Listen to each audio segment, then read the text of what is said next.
নতুন কারিকুলামের গণিত বইয়ের 107 পৃষ্ঠার আংশিক ভগ্নাংশ নিয়ে আলোচনা করব।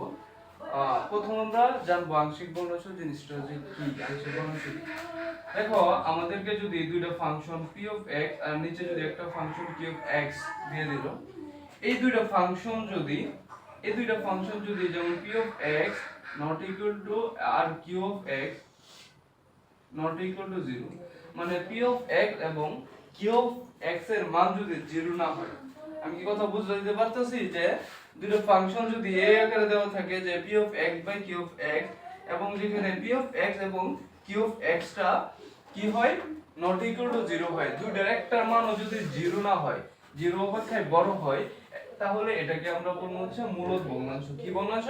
মূলদ ভগ্নাংশ। আর এই মূলদ ভগ্নাংশকে যদি আমরা বিভিন্ন ভাঙা যদি লিখি, ঠিক আছে, বা বিভিন্ন ভাগ করে যদি লিখি, ওই ভাগটাকে আমরা বলবো হচ্ছে আংশিক ভগ্নাংশ।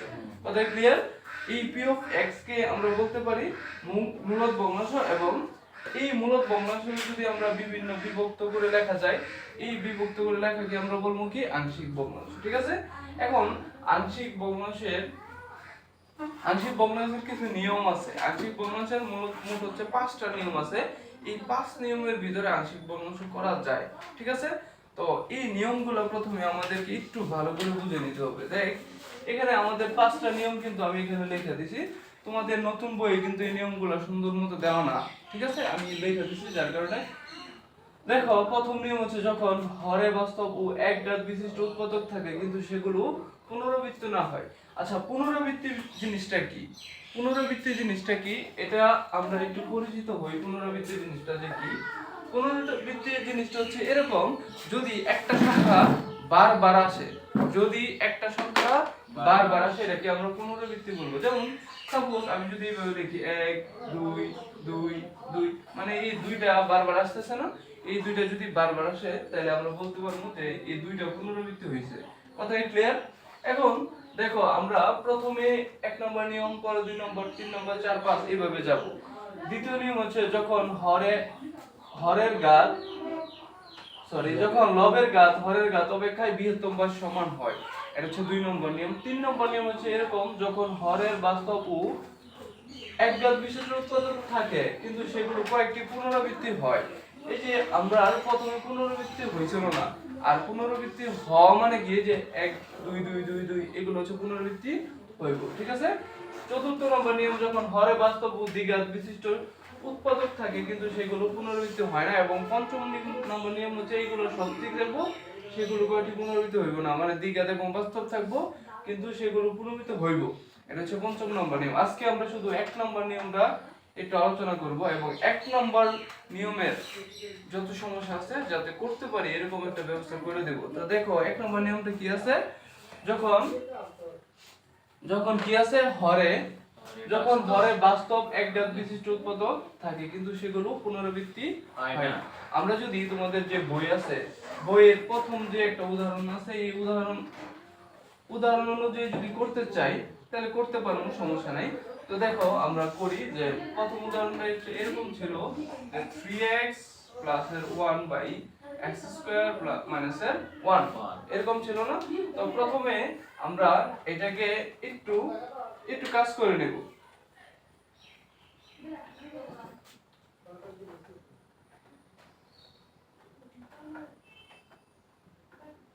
আচ্ছা, তো এটাকে প্রথমে আমরা আংশিক ভগ্নাংশে প্রকাশ করতে চাইলে তোমাদের যে বই আছে, বইয়ের মধ্যে 107 পৃষ্ঠার মধ্যে জাস্ট একবারে আংশিক ভগ্নাংশটা করে দিয়েছে, উত্তর সহকারে দিয়ে দিয়েছে, কিন্তু কিভাবে করব এই প্রসেসটা দেয় নাই, এবং পরের পৃষ্ঠায় দিয়েছে 8 পৃষ্ঠায়। তো আংশিক ভগ্নাংশ যদি এটাকে করি, প্রথমে আমরা এটাকে একটু কাজ করে নেব। দেখো কি কাজ করি। তো এটারে আমরা লিখতে পারবো 3x প্লাসের 1, এখানে a স্কয়ার মাইনাসের b স্কয়ার সূত্র আমরা ফলাইতে পারবো। কিভাবে? x স্কয়ার মাইনাসের 1, 1 এর উপর স্কয়ার দিলে কত? 1 ই, ঠিক আছে না? তাহলে a যদি ধরি x রে আর 1 রে যদি b ধরি, a স্কয়ার মাইনাসের b স্কয়ারের সূত্র নাকি আছে a plus b into a minus b। তাহলে এটা কি আমরা এইভাবে লিখতে পারবো না, x প্লাসের 1 ইনটু x মাইনাসের 1, a প্লাসের b into a minus b। এখন উপরেরটা হচ্ছে লব, নিচেরটা হর। তো আমরা প্রথম অঙ্কের শর্ত দিয়েছিল যখন হরে বাস্তব, যে হরে কি বাস্তব সংখ্যা আছে না, 1 2 a b c d এগুলো তো সবই কি সংখ্যা, বাস্তব সংখ্যা। তো হরে কিন্তু বাস্তব সংখ্যা আছে। এবং এখানে বলছে হচ্ছে কি এক ঘাত বিশিষ্ট উৎপাদক, এখানে কি ঘাত একটা আছে না, x এর উপরে পাওয়ার কত 1 কিছু নাই, মানে কি থাকবো 1 থাকবো, তাহলে x এর উপরে ঘাত আছে একটা, তাহলে এটা হচ্ছে এক ঘাত বিশিষ্ট উৎপাদক। এবং বলছে হচ্ছে কিন্তু সেগুলো পুনরাবৃত্তি হবে না। দেখো আমাদের যে উৎপাদকটা আছে এখানে x 1, এখানে কি আরো x 1 আছে, এখানে আরো আছে, তাহলে কি পুনরাবৃত্তি হইছে, হইছে না। তাহলে আমরা এটা কোন নাম্বার নিয়মের মধ্যে পড়ছে, এক নম্বর নিয়মের মধ্যে পড়ছে। এখন আমরা এই যে অংশটা আছে এই অংশটা আমরা ধরে নেব, কি করব আমরা ধরে নেব। তো দেখ আমরা কিভাবে করি, তো এক নম্বর নিয়মটা হচ্ছে এভাবে করতে হবে। প্রথম আমরা ধরে নিব, দেখ ধরি এক নম্বর নিয়ম এইভাবে, কি আছে 3x প্লাস এর 1 নিচে কি আছে x প্লাস এর 1 x মাইনাস এর 1, এই যে আমরা অভেদ চিহ্ন দেব, কি চিহ্ন দেব, অভেদ। অভেদ কিন্তু আমরা আগেই বলছি যে দুই পক্ষ যদি সমান হয় x এর যে কোনো মানের জন্য। প্রথম আমরা এখানে এই যে a বাই দিয়ে দিব হচ্ছে একটা অংশ কি আছে x প্লাস এর 1 হরের উৎপাদকগুলো দিব, প্লাস এর কয়টা উৎপাদক আছে, দুইটা আছে না, এর জন্য a b b দিয়ে দিব কি x মাইনাস 1। সাপোজ তিনটা উৎপাদক থাকতো, যদি এখানে থাকতো x, তাহলে আবার প্লাস দিয়ে c দিতাম, c দিয়ে কি দিতাম x দিতাম, কথা ক্লিয়ার। যদি চারটা উৎপাদক থাকতো তাহলে d পর্যন্ত যেতাম, যদি পাঁচটা থাকতো তাহলে ই পর্যন্ত যেতাম। এত ক্লিয়ার, আমরা তো এতটুকু নাই, জাস্ট দুইটা নিয়ে কাজ করতেছি, এর জন্য এটা লিখলাম। এতটুকু কি আমরা বুঝছি? আচ্ছা, এটা আমরা এক নং সমীকরণ ধরে নিব। কয় নং সমীকরণ? এক নং সমীকরণ। এখন আমরা এই যে উভয় পক্ষে থেকে আমরা x এর 1 x 1 দ্বারা গুণ করব, উভয় পক্ষে x এর 1 x 1 দিয়ে গুণ করব। কেন যে গুণ করব এটা একটু দেখাবো, যে আমরা লিখব যে উভয় পক্ষে x এর 1 x 1 দ্বারা কি করে পাই, গুণ করে পাই। আচ্ছা, নিয়ম হচ্ছে এই আংশিক ভগ্নাংশের নিয়ম হচ্ছে আমরা এখানে নিচে, আমি শর্টকাট একটা নিয়ম তোমাদেরকে শিখিয়ে দিই। এখানে নিচে যে অংশটা থাকবে হরে, এই হরের অংশটা উভয় পক্ষে আমরা কি করে দেব, গুণ করে দেব। কথা ক্লিয়ার? হরের অংশ দিয়ে উভয় পক্ষে গুণ করে দেব। গুণ করে দিলে আমরা দেখ শুধু উপরের এই অংশটা থাকবে 3x + 1, আর এই দিকে যা থাকুক এটা পরে, ঠিক আছে? তো আমরা যখন গুণ করলাম, গুণ করার পরে দেখ এখানে কি আসছে, যে গুণ কি উপরে করতে হয় না, গুণ কি উপরে করতে হয় না। সাপোজ এই এক নংয়ের যদি আমরা এই এক নংয়ের যদি উপরে গুণ করি, উপরে যদি এখানে গুণ করে দেই, গুণ করলে কি দুইটা রাশি লিখব না? হ্যাঁ, দুইটা রাশি যদি এখানে ধরতে দেখি আমরা x + 1 আর এটা কি আছে x - 1, তাহলে এটা আর এই দুটো কি কাটা হয়ে যায় না, শুধু কি থাকবে এখানে 3x + 1। কথা কি বুঝছি? এখন এই পাশে যদি আমরা সমান দিয়ে গুণ করি, এখন এর মধ্যে কি লিখতে হবে x + 1 আর এটা কি x - 1, তাহলে x + 1 আর x + 1 কি কাটা যাইতেছে না, থাকবে কি x - 1 and কি x - 1, আর এই পাশে প্লাসের b এর মধ্যে যদি এই দুটো লিখি তাহলে মাইনাস মানে কাটা x তো + 1 গুড x + 1 থাকবে। এটাকে আমরা 2 নং সমীকরণ ধরে নিই। কথা কি বলছি? এতটুকু বুঝছি। এখন আমরা কাজ হচ্ছে এই যে এই সমীকরণে এমন কিছু মান বসাবো যে মানগুলো বসালে জাস্ট a এর মান পাবো বা b এর মান পাবো। এটা আমরা এইভাবে বসাইতে পারি, যেমন এখানে এই যে কি আছে -1 আছে না, আমরা যদি 1 বসাই, 1 বসাইলে -1 + 1 কি কাটাকাটি থেকে 0 হয়ে যাবে না, 0 এর সাথে a গুণ করলে কত 0 হয়, শুধু কার মানটা পাবো, b এর মানটা পাবো। আবার যদি -1 বসাই দেই তাহলে -1 বসালে এখানে কাটাকাটি করে একটা 0 হয়ে যাবে, পাবো কার মান, এর মান। মানে আমরা এখানে এমন ভাবে গুণ করব, এমন ভাবে x এর মানগুলো বসাবো যেই মানগুলো বসাইলে a কাটা যাবে বা যে কোনো একটা রাশি 0 হয়ে যাবে, ঠিক আছে? যে কোনো একটা রাশি 0 হয়ে যাবে। তো এখন আমরা যদি সাপোজ এখানে কিভাবে বুঝবো কোন রাশিটা 0 হয়, আমরা এইভাবে এখান থেকে দেখে নেব, যেহেতু -1 আছে একবার -1 বসাবো, আরেকবার কি আরেকটা রাশির মধ্যে যেহেতু +1 আছে আরেকবার +1 বসাবো, ঠিক আছে? যদি এখানে 2 থাকতো একবার +2 বসাই দাও, আরেকবার কি বসাই দাও -2 বসাইলাম, তাইলে হয়ে যাবে। তো দেখ এখন আমরা এভাবে লিখব যে 2 নং সমীকরণে x = কত বসাবো, 1 বসিয়ে পাই। দেখ যদি 1 বসাই 2 নং সমীকরণ x এর মান কত বসাবো 1 বসাবো তাহলে এখানে 3 আছে ইনটু কি হইব 1 প্লাস এর 1 সমান a ইনটু x এর মান কত বসাইছি 1 মাইনাস এর 1 তাহলে টোটাল কি হয়ে যাব 0 হয়ে যাব b ইনটু 1 x এর মান কত বসাইছি 1 প্লাস এর আছে কি একটা 1 কত কি বুঝছি এতটুকু বুঝছি এখন দেখ এখানে কত হইতেছে 4 না বা চিহ্ন দিব প্লাস চিহ্ন দিব কারণ যেহেতু একটা কি আছে সমান আছে তাহলে এখানে হয়ে যাচ্ছে কি কত 4 সমান এখানে এই যে 1 থেকে 1 বাদ দিলে 0 0 এর সাথে a গুণ করলে কত 0 হই তাহলে শুধু কি থাকছে 1 প্লাস 1 2 মানে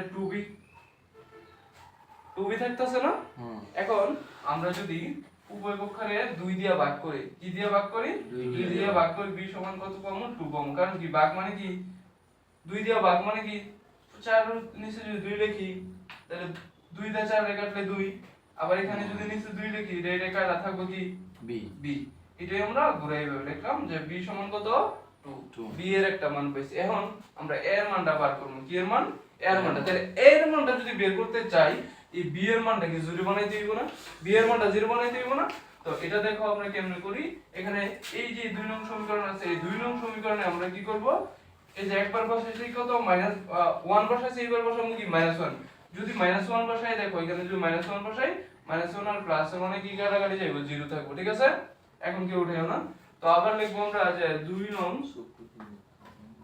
সমীকরণে x -1 বসিয়ে পাই তো 2 নং সমীকরণটা কোনটা ছিল এই যে এটা ছিল না 2 নং সমীকরণ তো 3x মানে 3x এর মান কত -1 পরে কি আছে প্লাস এর 1 সমান তো এখানে দেখো তো কি আছে a x - এর 1 মানে a x এর মান কত -এর 1 এর 1 ঠিক আছে না প্লাস এর b x + 1 আছে b x + 1 x এর মানটা কত -এর 1 প্লাস এর 1 এতটুকু কি বুঝছি বুঝি নাই জাস্ট আমরা a এর মান x এর মানটা কত বসাইছি -1 বসাইছি জাস্ট এই যে 2 নম্বর বসাই দিলাম কোন কয় নম্বর সমীকরণ বসাইছি 2 নম্বর এখন বুঝছি এখন এটা একটু সমাধান করে ইমপ্লাস চিহ্ন দিলাম মানে বা চিহ্ন দিলাম এখন এই যে মাইনাস আছে এখানে কি আছে প্লাস প্লাসে মাইনাসে মাইনাস 3 ওকে 3 প্লাসে 1 ঠিক আছে